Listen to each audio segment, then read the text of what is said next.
கர்த்தருக்குள் பிரியமான சகோதர சகோதரிகளே, இயேசு கிறிஸ்துவின் ஈடு இணையற்ற நாமத்திற்கு ஸ்தோத்திரமும் துதியும் கனமும் மகிமையும் உண்டாவதாக.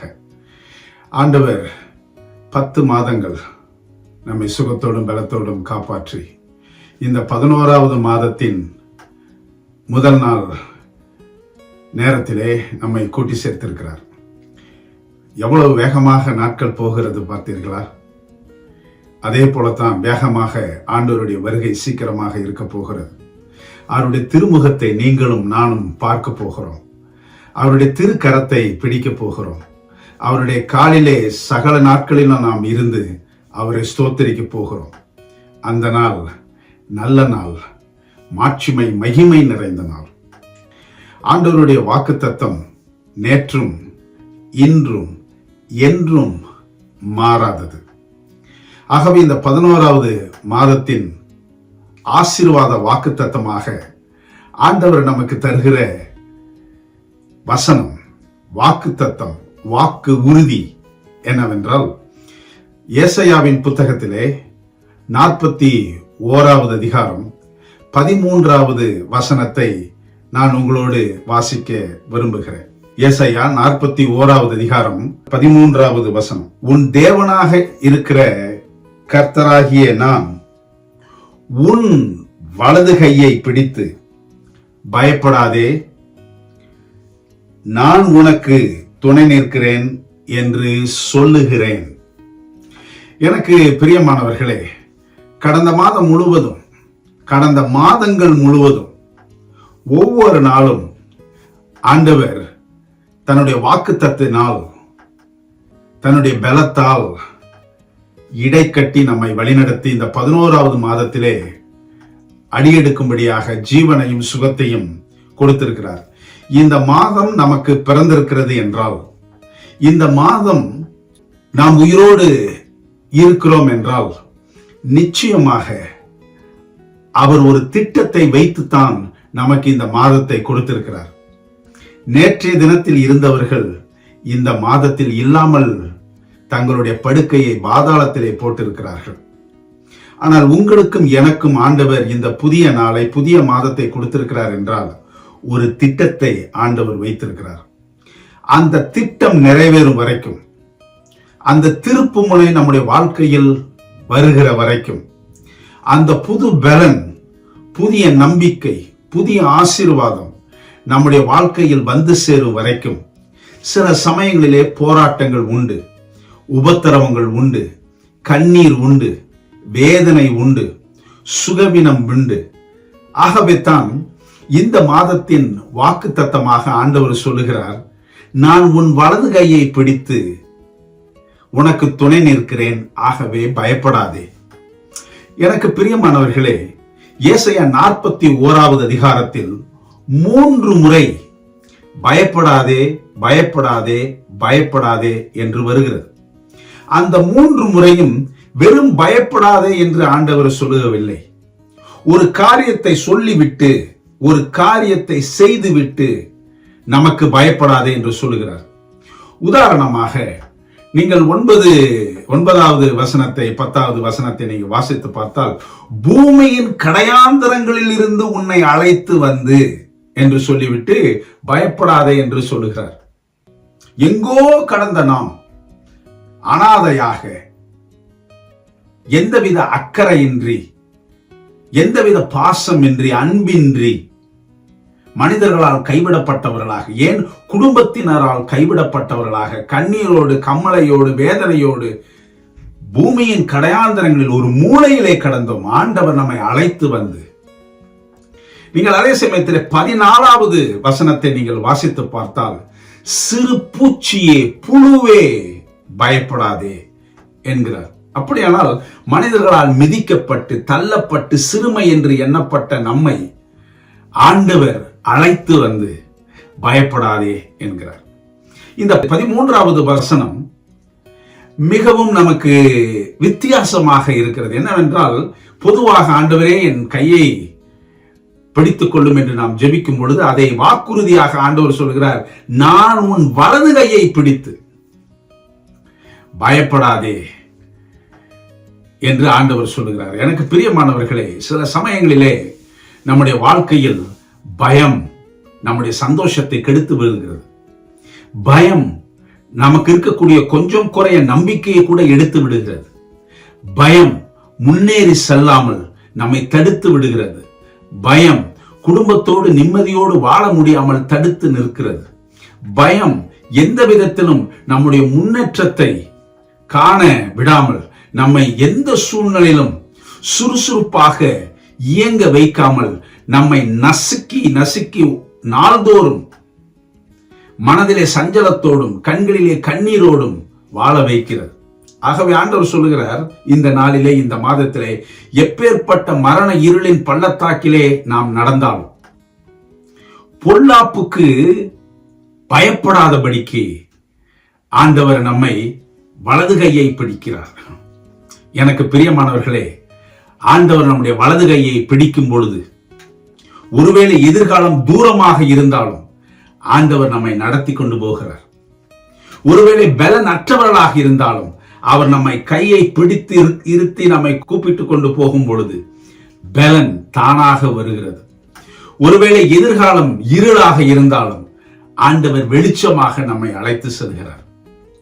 எனக்கு பிரியமானவர்களே, அதனாலே தான் 43வது அதிகாரம் ஏசாயாவின் புத்தகம் 43வது அதிகாரம் 2வது வசனத்திலே ஆண்டவர் சொல்கிறார், நீ தண்ணீரில் கடக்கும் போது நான் உன்னோடு இருப்பேன்.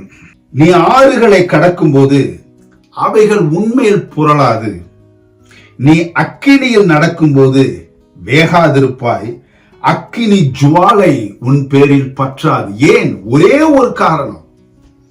அக்கினியில் நடக்கக்கூடிய சூழ்நிலை வரும், ஆறுகளிலே நடக்கக்கூடிய சூழ்நிலைகள் வரும், தண்ணீரை கடக்கக்கூடிய சூழ்நிலைகள் வரும், புயலின் மத்தியிலே அல்லோடப்படக்கூடிய சூழ்நிலைகள் வரும்.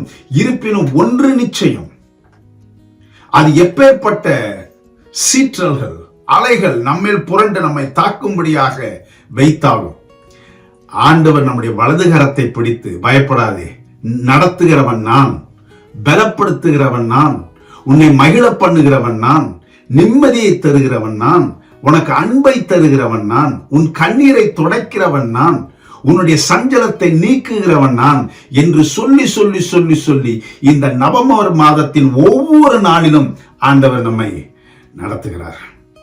எனக்கு பிரியமானவர்களே, பயப்படாதிருங்கள். ஆண்டவர் நம்முடைய வலது கரத்தை பிடித்திருக்கிறார். என்றாவது உங்களுடைய கால்கள் சறுக்குகிறது என்று சொல்லும் பொழுது அவருடைய கிருபை உங்களை தாங்கும்.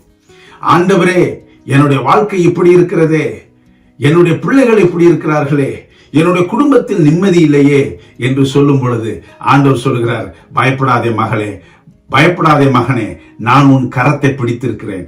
உன்னுடைய கரத்தை நான் பிடித்திருக்கும் வரைக்கும் ஒருவனும் உன்னை என்னை விட்டு பிரிப்பதில்லை. அது நாசமோசமோ மரணமோ எந்த சூழ்நிலை வந்தாலும் கிறிஸ்துவின் அன்பை விட்டு ஒருவனும் நம்மை பிரிக்க முடியாது. காரணம், அவருடைய கரத்திற்குள்ளாக நம்முடைய கரம் இருக்கிறது. தமிழகத்திலே மற்றும் சுற்றுப்புறங்களிலே சில நாட்களாக புயல், மழை, பேரழிவு நடந்து கொண்டிருக்கிறது. ஏராளமானவர்கள் வீட்டை இழந்திருக்கிறார்கள், பொருட்களை இழந்திருக்கிறார்கள், சிலர் உயிரையும் இழந்திருக்கிறார்கள். நான் இந்த செய்திகளை பார்த்து கொண்டிருக்கும் பொழுது ஒரு விவசாயி தன்னுடைய விவசாய நிலத்திலே வேலை செய்து கொண்டிருக்கும் பொழுது திடீரென்று காற்றார் எங்கிருந்தோ புரண்டு அந்த இடத்திலே எந்தவித தடுப்போ அணையோ இல்லாதபடியினால் அது மிகவும் வேகத்தோடு ஆக்ரோஷத்தோடு ஓடி வந்தது. சற்றும் எதிர்பார்க்காத இந்த விவசாயி உடனடியாக தப்பிக்க முயன்ற பொழுது அவருடைய கால் சேற்றுக்குள்ளாக பதிந்து விட்டது. எவ்வளவோ எடுக்க முயன்றார். அந்த செய்தியிலே நான் பார்த்து கொண்டு இருக்கும் பொழுது அவர் முயற்சிக்கிறார். எவ்வளவோ அவர் முயற்சி செய்தும் அவர் எந்த அளவுக்கு முயற்சி செய்கிறாரோ அந்த அளவுக்கு அவருடைய கால் அந்த மண்ணிலே புதைந்து கொண்டிருக்கிறது. கை அசைக்கிறார், என்னை காப்பாற்றுங்கள், என்னை காப்பாற்றுங்கள், என்னை காப்பாற்றுங்கள் என்று. அப்பொழுது அந்த புயல் அல்லது மழையிலே அல்லது வெள்ளத்தில் சிக்கிக் கொண்டவர்களை காப்பாற்றத்தக்கதாக இருக்கக்கூடிய படையினர் தூரத்தில் ஒரு மனிதன் சத்தமிடுவதை, ஓலமிடுவதை அவர்கள் பார்த்துவிட்டு ஒரு சிறிய படகிலே ஒரு கயிறை எடுத்துக்கொண்டு அவர்கள் அங்கு போகிறார். இறங்க முடியவில்லை. ஏனென்றால் காற்றாற்று வேகமாக போகிறது. ஒருவேளை அப்படியே இறங்கினாலும் குதித்தாலும், அவரை காப்பாற்றுவதற்காக குதித்தாலும், ஒருவேளை தங்களுடைய கால்களும் அந்த சேற்றிலே மாட்டிக்கொண்டால் அவரை எப்படி காப்பாற்றுவது? படகை நெருங்க, அவரை நோக்கி நெருங்க சொல்லுகிறார். அந்த படகு, அந்த சிறிய படகு நெருங்குகிறது. அப்பொழுது அந்த படகிலே வந்த அந்த காப்பாற்றும் பணியில் ஈடுபட்டிருந்த அந்த வீரர் சொன்ன ஒரு வார்த்தை அந்த விவசாயிக்கு மாத்திரமல்ல, எனக்கும் ஆறுதலாக இருந்தது. என்னவென்றால், என் கையை பிடித்துக்கொள், என் கையை இறுக பிடித்துக்கொள், உன்னை நான் இழுக்க போகிறேன், கவலைப்படாதே, நீ காற்றாற்றில் அடித்துக் கொண்டு போவதில்லை, என்னுடைய கரத்தை இருக்க பிடித்துக் கொண்டால் நான் உன்னை இழுக்கிறேன். அப்பொழுது சேற்றிலே சிக்கிக் கொண்டு உன்னுடைய கால் முதற்கொண்டு முழுவதுமாக என் படகில் வரும்.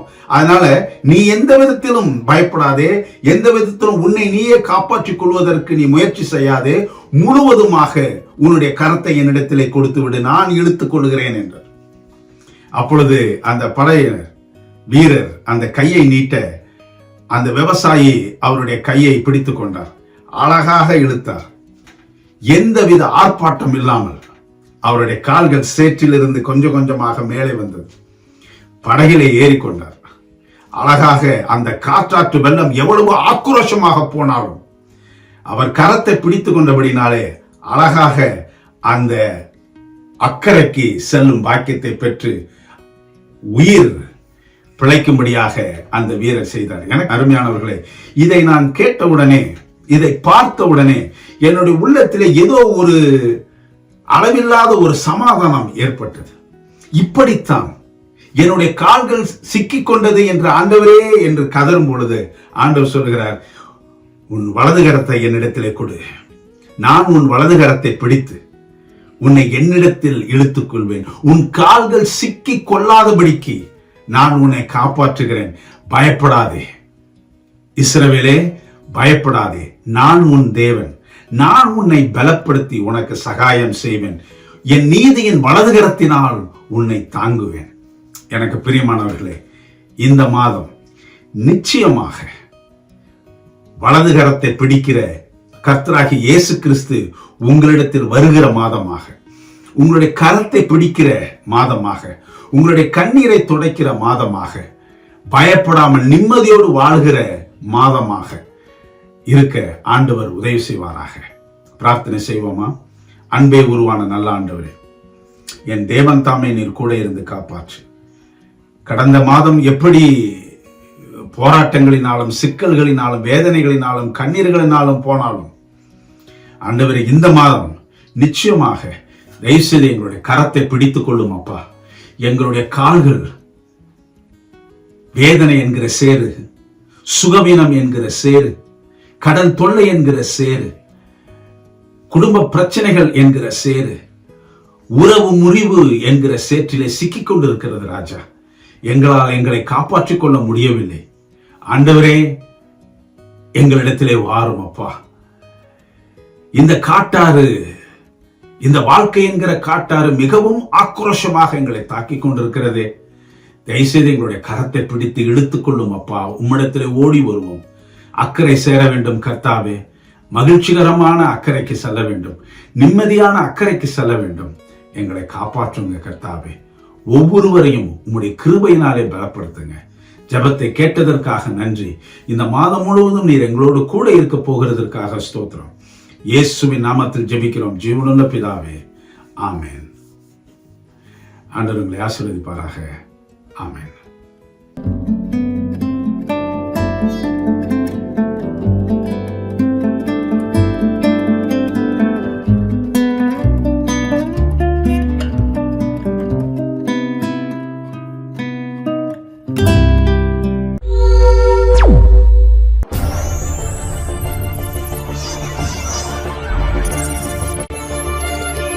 நீங்கள் பார்த்துக் கொண்டிருப்பது உங்கள் ரிவைவல் டிவி.